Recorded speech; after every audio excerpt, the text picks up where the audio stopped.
രാഹുൽ മാങ്കൂട്ടത്തിൽ വിഷയത്തിൽ ഇപ്പോൾ വളരെ പ്രധാനപ്പെട്ട ഒരു വാർത്ത ഇപ്പോൾ പുറത്തുവരുന്നു. രാജി വേണ്ട എന്ന നിയമോപദേശം ഇപ്പോൾ കോൺഗ്രസിന് ലഭിച്ചു എന്നാണ് ആ വാർത്ത. പരാതിയോ കേസോ ഇല്ലാത്ത സാഹചര്യത്തിൽ രാജി വേണ്ട എന്നാണ് നിയമോപദേശം എന്നാണ് മനസ്സിലാക്കാൻ കഴിയുന്നത്. ആർ ശ്രീത്ത് അതിന്റെ കൂടുതൽ വിശദാംശങ്ങളുമായി ചേരുന്നു. ശ്രീത്ത്, ഈ കേസോ പരാതിയോ ഇല്ല എന്ന് എങ്ങനെയാണ് കോൺഗ്രസ് പാർട്ടി കാണുന്നത്? കാരണം വനിതാ കമ്മീഷനൊപ്പം തന്നെ ബാലാവകാശ കമ്മീഷൻ ഇവർ രണ്ടുപേരും കേസ് രജിസ്റ്റർ ചെയ്ത് എന്താണ് റിപ്പോർട്ട് എന്ന് DGP യോട് തേടിയിട്ടുണ്ടല്ലോ. അപ്പോൾ എന്താണ്, ഏത് രീതിയിലാണ് ചർച്ചകൾ പോയത്?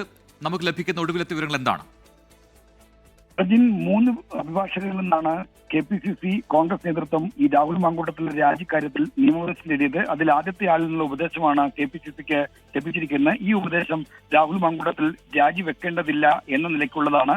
അതിന് കാരണമായി ചൂണ്ടിക്കാണിക്കുന്നത്, ഒന്ന്, ഈ ലൈംഗികാരോപണ പരാതിയുമായി ബന്ധപ്പെട്ട് മാധ്യമങ്ങൾ സംപ്രേഷണം ചെയ്ത ഓഡിയോ ക്ലിപ്പുകളും മറ്റുമാണ് പൊതുമണ്ഡലത്തിലുള്ളത്. ഇതിനപ്പുറത്തേക്ക് കടന്ന് ഇതേപ്പറ്റിയുള്ള ഒരു പരാതി നിയമ സംവിധാനത്തിൽ എവിടെയുമില്ല. മാത്രമല്ല, പരാതിക്കാരിയാണ് ആരാണ് എന്നത് ഇപ്പോഴും അജ്ഞാതമായി നിൽക്കുന്നു.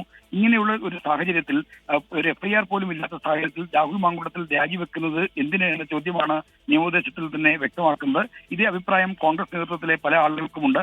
KPCC അധ്യക്ഷൻ അടക്കമുള്ള ആളുകൾ സമാനമായ അഭിപ്രായത്തിലേക്ക് വരികയാണ് എന്ന് മനസ്സിലാക്കുന്നു. ഇതുകൊണ്ടാണ് ഇപ്പോൾ രാഹുൽ മാങ്കൂട്ടത്തിന്റെ രാജി ഉണ്ടാകുമോ എന്ന രാജിക്കുള്ള സാധ്യത മങ്ങുന്നത്. നിയമോപദേശം ആ നിലയ്ക്കാണ്.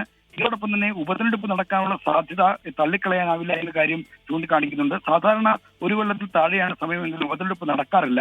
എന്നാൽ 6 മാസത്തിൽ കൂടുതലുണ്ടെങ്കിൽ വേണമെങ്കിൽ ഉപതെരഞ്ഞെടുപ്പ് നടത്താം. അത് തിരഞ്ഞെടുപ്പ് കമ്മീഷന്റെ വിവേചന അധികാരത്തിൽപ്പെടുന്ന കാര്യമാണ്. എന്നാൽ പാലക്കാട് BJPക്ക് കൂടി രാഷ്ട്രീയ മുൻതൂക്കമുള്ള സ്ഥലമായതുകൊണ്ട് അവിടെ ഉപതെരഞ്ഞെടുപ്പ് നടക്കാനുള്ള സാധ്യത തള്ളിക്കളയാനാവില്ല എന്നും വിദഗ്ധർ ചൂണ്ടിക്കാണിക്കുന്നുണ്ട്.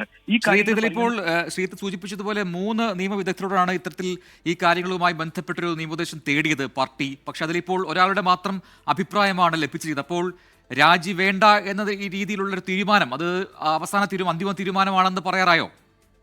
രാജി വേണ്ട എന്നൊരു പൂർണ്ണമായ തീരുമാനത്തിലേക്ക് KPCC നേതൃത്വം എത്തിയിട്ടില്ല. ഇതിന്റെ അടിസ്ഥാനത്തിൽ ചർച്ചകളും കൂടിയാലോചനകളും വീണ്ടും നടക്കും. എന്തായാലും രാഷ്ട്രീയകാര്യ സമിതി ഓൺലൈനിൽ ചേരാനുള്ള നീക്കം ഉപേക്ഷിച്ചു. ഓൺലൈനിൽ ചേരുന്നത് സുരക്ഷിതമല്ല എന്ന് കണക്കാക്കി ഈ രാഷ്ട്രീയകാര്യ സമിതി യോഗം ഉപേക്ഷിച്ചിട്ടുണ്ട്. എന്തായാലും നേരിട്ട് മാത്രമേ അത്ര യോഗം നടക്കുന്നുണ്ടെങ്കിൽ മാത്രമേ നടക്കുകയുള്ളൂ.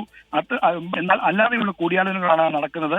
ഇനിയും നിയമോപദേശം പൂർണ്ണമായി വരാതെ ഇക്കാര്യത്തിൽ ഒരു അന്തിമ തീരുമാനം എടുത്തു, അല്ലെങ്കിൽ രാഹുലിന്റെ രാജി എഴുതിത്തള്ളി എന്നുള്ള മറ്റുള്ള ഒരു അനുമാനത്തിലേക്ക് നമുക്ക് എത്തിച്ചേരാൻ കഴിയില്ല. 3 നിയമോപദേശത്തിൽ നിന്ന് ഒരാളുടെ മാത്രം ഉപദേശമാണ് ഇപ്പോൾ ലഭിച്ചിരിക്കുന്നതെന്നാണ് നമുക്ക് ലഭ്യമാകുന്ന വിവരം. ആർ ശ്രീത്താണ് വിശദാംശങ്ങൾ നൽകിയത്. കോൺഗ്രസ് 3 നിയമവിദഗ്ധരോട് അഭിപ്രായം തേടിയിരുന്നു. അതിൽ ഒരാളുടെ അഭിപ്രായം ഇപ്പോൾ ലഭിച്ചിട്ടുണ്ട്. രാജി വേണ്ട എന്ന നിയമോപദേശം ഇപ്പോൾ ലഭിച്ചിരിക്കുന്നു. പക്ഷേ അന്തിമ തീരുമാനമായിട്ടില്ല. മറ്റ് 2 പേർ കൂടി അഭിപ്രായം പറയാനുണ്ട് ഈ വിഷയത്തിൽ.